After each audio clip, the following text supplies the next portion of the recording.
Bien-aimés frères et sœurs en Christ, c'est frère Franck qui vous parle depuis le centre missionnaire international de Krefeld en Allemagne. Nous regardons en arrière à un des week-ends le plus bénis. Les gens sont venus se rassembler ici, venant de presque tous les pays d'Europe et aussi des pays d'au-delà des océans. La parole de Dieu est devenue tellement précieuse pour nous et en même temps, nous devons rejeter toute interprétation qu'elle provienne, qu'elle soit en rapport aux Écritures ou aux déclarations de Frère Branham. Notre sujet principal était le retour de Christ. Selon Jean chapitre 14, notre Seigneur a donné la promesse qu'il est allé nous préparer une place et il reviendra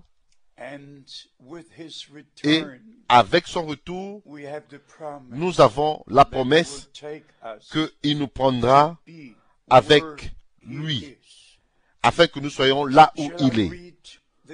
Devrais-je lire le texte de Jean, chapitre 14, du verset 1 au verset 3, où nous connaissons tous ce que notre Seigneur a dit. Je lis le verset 3. Et lorsque je m'en serai allé et que je vous aurai préparé une place, je reviendrai et je vous prendrai avec moi, afin que là où je suis, vous y soyez aussi. Ceci doit être respecté. Et je le dis avec amour, mais aussi avec une assurance divine. Si vous ne respectez pas chaque parole de Dieu et que vous ne la laissez pas, vous ne la croyez pas de la manière elle est écrite, alors vous êtes condamné de croire votre interprétation. Il n'y a pas d'autre moyen. Il n'y a pas moyen d'avoir deux choses en même temps. Vous devez croire selon la parole promise de Dieu, ou vous êtes condamné de croire votre interprétation. Si notre Seigneur a dit, je vais vous préparer une place, je dois dire Amen. Et s'il dit, je reviendrai, je dis Amen. Et s'il dit, je vous prendrai avec moi, je dis Amen. Et s'il dit, afin que là où je suis, vous y soyez aussi. Celui qui prétend que le Seigneur est déjà revenu, a perdu son esprit, tout bon sens, et c'est un moqueur.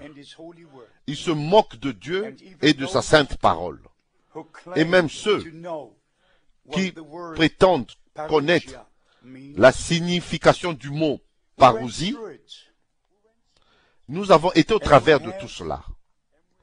Et nous avons ici tiré d'Internet. Vous pouvez décider même, vous-même, si vous voulez aussi, faire une étude sur cela. 24 fois, dans le Nouveau Testament, le mot parousie, venu, arrivé, est utilisé des personnes. Comme Paul, par exemple, arrivé dans une certaine ville, 24 fois. Le mot parousie est mentionné, comme ici, dans Actes chapitre 13, verset 5, Actes chapitre 15, verset 4, Actes chapitre 23, verset 33. le mot parousie. Quand Paul arrivait dans une ville, c'était la parousie, parce que il était là personnellement. Ainsi, 16 fois dans le Nouveau Testament, nous avons le même mot, parousie, en rapport au retour de notre Seigneur Jésus-Christ. Et amis, vous pouvez commencer avec Matthieu, chapitre 24, verset 3, et continuer jusqu'à 2 Pierre, chapitre 3, verset 4.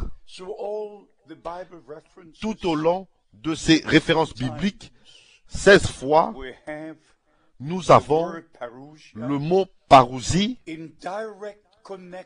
en connexion directe avec le retour promis de notre Seigneur pour revenir, pour nous prendre dans la gloire où il nous a préparé une place. Et amis, je le dis, je le répète, celui qui prêche que Christ est venu, est revenu, et interprète le mot parousie, c'est dire que c'est une présence spirituelle, cette personne rejette la sainte parole de Dieu. Parce que notre Seigneur n'est pas ressuscité spirituellement. Il est ressuscité avec son corps. Notre Seigneur n'est pas monté au ciel spirituellement. Notre Seigneur est monté au ciel avec son corps. Et les Saintes Écritures disent, dans Actes, chapitre 1, à partir du verset 9 au verset 11, le même Jésus qui fut élevé du milieu de vous au ciel reviendra de la même manière. Vous l'avez vu monter au ciel. Permettez-moi vous dire, bien-aimés frères et sœurs, pas seulement à vous en tant que ministre, mais à vous qui êtes assis dans la congrégation. Si vous supportez un frère, si vous soutenez un frère qui enseigne des mauvaises choses, vous êtes coupable devant le Dieu Tout-Puissant. Le temps est arrivé de ne plus écouter ces choses, mais seulement ce qui vient de la parole de Dieu, et non seulement tiré d'un seul endroit, mais de plusieurs endroits. Permettez-moi de vous lire de la même Bible Scofield que Frère Branham avait utilisée pendant sa vie et en son temps. Si quelqu'un prétend que le Seigneur est revenu spirituellement, permettez-moi de vous lire de la deuxième épître de Jean au verset 7. Car plusieurs séducteurs sont entrés dans le monde et ne déclarent pas publiquement que Jésus-Christ viendra en chair, temps futur, venant en chair, celui qui est tel, c'est le séducteur et l'antéchrist. C'est bien de dire que l'antéchrist est à Rome, cela résonne bien. Mais ce n'est pas ce que l'Écriture dit en cet endroit-ci. Ici, tous les frères qui ne déclarent pas publiquement que Jésus-Christ reviendra corporellement, ils sont possédés, pas seulement d'un mauvais esprit, mais ils sont directement sous l'influence de l'esprit antéchrist. Et maintenant, le message est rempli de tels frères. Et ceci, ce qui m'afflige vraiment.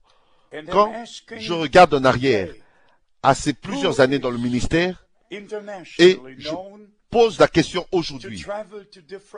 Qui est connu internationalement comme étant celui qui voyage dans le monde entier, de pays en pays, pour prêcher le message? Où étiez-vous, chers frères, en 1955? Où étiez-vous en 1958? Où étiez-vous en 1963? Où étiez-vous en 1965? Où étiez-vous en 1966? Quand frère Frank, tout au long de ces années, était ensemble avec frère Branham, suivant son ministère tout au long de ces années-là, et même prenant part à ses funérailles qui eurent lieu le 11 avril 1966. L'autre question est celle-ci. Avez-vous reçu un appel direct du Seigneur? Est-ce que vous avez reçu une commission du Tout-Puissant? Quand est-ce que vous avez commencé votre ministère? Dans les années 60? Non. Dans la première partie des années 70? Non. Quand est-ce que vous avez commencé votre ministère? Bien-aimés frères, nous devons faire face à la réalité. Je ne peux pas continuer à garder le silence. La vérité demeure la vérité. Et les Saintes Écritures disent aucune erreur a son origine dans la vérité. L'erreur est toujours ce qu'elle est. Et la vérité demeure éternellement la vérité. Alors, tous ceux qui croient et qui prêchent que Christ est revenu spirituellement, ce sont des séducteurs et ils sont sous l'influence de l'esprit antichrist. Et le message de l'heure est rempli de ses frères. Je ne veux pas aller dans les détails, mais à cause de ma responsabilité directe devant le Dieu Tout-Puissant, je dois dire certaines choses, montrant que la parole de Dieu demeure éternellement. Bien-aimés, que Dieu vous bénisse et qu'il soit avec vous. Dans le saint nom de Jésus, j'aimerais avoir de vos nouvelles. Amen.